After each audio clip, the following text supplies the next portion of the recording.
আসসালামু আলাইকুম। Hello everybody. আমাদের আজকের topic how to declare an integer in JavaScript. চলুন শুরু করা যাক। যেকোনো ইন্টিজার ডিক্লেয়ার করার জন্য প্রথমে আমরা যে কাজটা করব সেটা হচ্ছে আমরা এখানে টাইপ করব let let। দেন এখানে আমরা আমাদের ইন্টিজার একটা নাম দিব।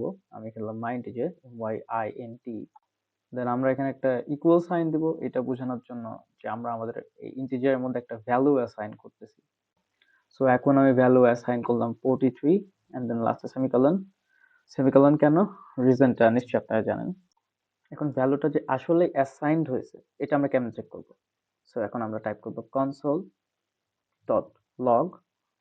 And first bracket. এখন এই ফার্স্ট ব্র্যাকেটের মধ্যে যদি আমরা আমাদের ইন্টিজারের নামটা লিখে দেই তাহলে আমরা আমাদের এই ইন্টিজারের মধ্যে যে ভ্যালুটা অ্যাসাইনড আছে সেটা আউটপুট দেখতে পাবো। সো আমি এখানে লিখে ফেললাম মাই ইন্টিজার এন্ড অবশ্যই লাস্টে সেমিকোলন দিতে আমরা কখনোই ভুলবো না। এখন কোডটা রান করলে আমরা আমাদের অ্যাসাইনড ভ্যালুটা দেখতে পাবো। So let's run.